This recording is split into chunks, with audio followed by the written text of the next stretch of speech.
अभी हमारे अरशद कुरैशी साहब अपने तअस्सुरात, अपने जज्बात पेश कर रहे थे। मोहतरम साजिद अलीम साहब तशरीफ फरमा हैं।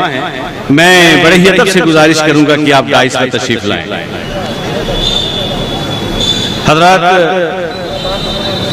किसी ने कहा है कि सब्ज मौसम है गुलकारियां बांट ले, सब्ज मौसम है गुलकारियां बांट ले, रंग खुशबू हिना लड़कियां बांट ले, और थोड़ा हम भी बढ़ें थोड़ा तुम भी बढ़ो, आओ मिलकर गले दूरियां बांट लें। आज इस कौमी यकजहती का ये प्रोग्राम, राष्ट्रीय एकता का ये प्रोग्राम, और इस सिलसिले में मैं गुजारिश कर रहा हूं अपने मोहतरम मेहदी रजा एडवोकेट साहब से, बड़े ही अदब से गुजारिश करूंगा कि आप आएं और अपने तासुरात पेश करें। आली जनाब मेहदी रजा एडवोकेट।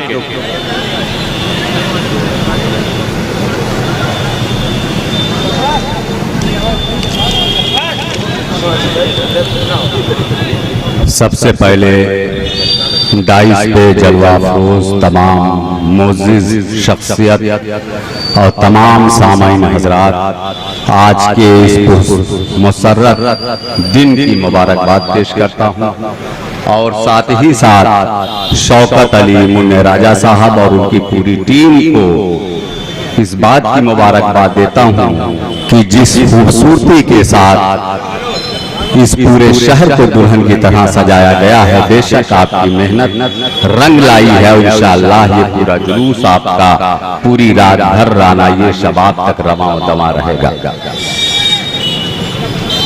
तमाम हमदो सना उस अल्लाह की जो काबे का रब है, वो हर अव्वल के पहले अव्वल, हर आखिर के बाद आखिर। जब कुछ न था तब भी उसका वजूद, जब कुछ बाकी न रहेगा तब भी उसका वजूद।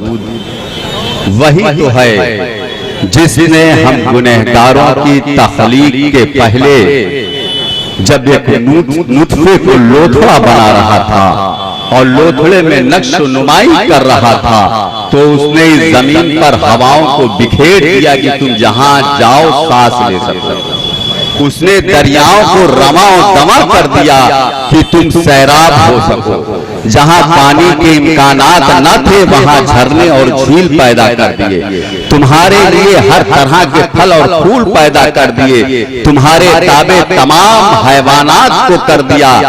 इतना कम एहसान न था तुम्हारे ऊपर कि उसने तुम्हारे इंसानियत के लिए, तुम्हारी हिदायत के लिए 1,24,000 अंबियाओं को भेज दिया।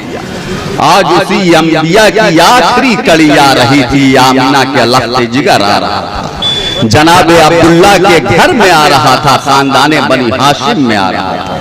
मगर वाह रे मेरा अल्लाह, तूने भेजा भी तो कैसे माहौल में अपने नबी को भेजा।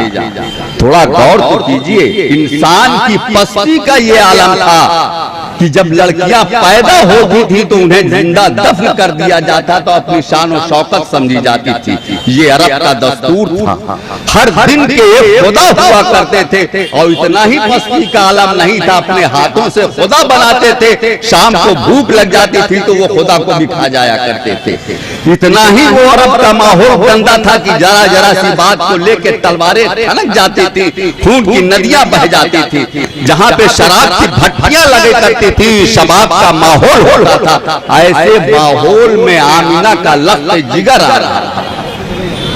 आप ये जान लें कि कितने उस किरदार को बुलंद किया है हुजूर अकरम ने, कि जिस वक्त सैयदा फातिमा अपने ससुराल से मायके आती रही तो हुजूर अकरम खड़े होकर उनका इस्तेकबाल करते रहे कि देखो लड़कियों की तालीम देना भी तो इस अंदाज में देना कि लड़की भी काबिले एहतराम हो जाए। और इतना ही नहीं किया मेरे रसूल अकरम ने, इंसानियत को इतनी ज़ेब बख्शी है कि जहां हर दिन के खुदा होते रहे, अल्लाह का कोई कॉन्सेप्ट नहीं था, एकेश्वरवाद का कोई कॉन्सेप्ट नहीं था, कोई खुदा को जानता नहीं था, वहां पे वहदहू ला शरीक लहू का कलमा पढ़वा दिया कि सिर्फ और सिर्फ अगर इबादत होगी तो अल्लाह की होगी और अल्लाह के सिवा कोई काबिले हम्द व सना नहीं है।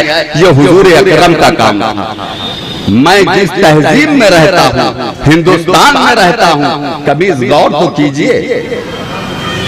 ये हिंदुस्तान, खास करके ये जौनपुर की सरजमीन जो सूफियों की एक दरगाह रही है, यहाँ पे सूफियों का पूरा एक चलन रहा है। कलाम रब्बानी यही तो हो रहा था कि देखो, अगर तुमने अपने ज़ईफ माँ बाप के आवाज के ऊपर अपनी आवाज को बुलंद कर दिया तो मैं तुम्हारी तमाम नेकियों को अकारत कर दूंगा। मगर जब मैं पुरुषोत्तम राम को भी देखता हूँ कि सिर्फ एक बार कहा था दशरथ ने कि मैं तुम्हें 14 वर्ष का वनवास देख रहा हूँ, पुरुषोत्तम राम ने पलट के ये नहीं कहा था कि पिताजी क्यों दे रहे हो। एक आज्ञाकारी पुत्र था वो और चला गया, वनवास में चला गया। मैंने महाभारत को भी देखा कि जहां पे अर्जुन को वो शिक्षा दे रहे थे कि ये संसार सर्वनाश होने वाला है, जो तुम कर रहे हो धर्म के लिए कर रहे हो। मगर राजधर्म का भी कर्तव्य होता है कि वो अपनी प्रजा को लेकर राजधर्म अपनाए। वहां लिंग भेद, जात भेद और धर्म भेद नहीं होना चाहिए। अगर कहीं का राजा ऐसा करता है तो वो जान लो अन्यायी हो सकता है, न्याय नहीं हो सकता है। मैं उस सूफी की धरती पे रहता हूँ जहाँ पे कि कबीर की यह देश है, तुलसी का ये देश है, जहाँ पे कि ये जब गीत गाया जाता रहा, छाप तिलक चल मोरे, जिसने गाया उसी का होके रह गया। मैं उस सूफी के देश का रहने वाला हूँ। मैं कभी सोच भी नहीं सकता कि हिंदू मुझसे अलग हो सकता है, सिख मुझसे अलग हो सकता है, ब्राह्मण मुझसे अलग हो सकता है। मैं तो यही का पैदा हूँ, यही मर जाना है। हम लोग एक साथ रहें, एक साथ मिल के रहें, यही मेरा आज़्म है, यही मेरा हौसला होना चाहिए। खुदा हाफ़िज़ नासिर।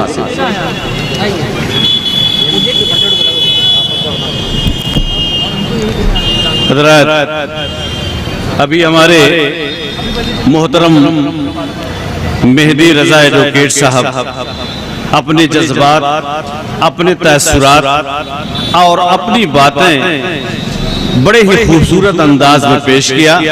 एक सबक आमोज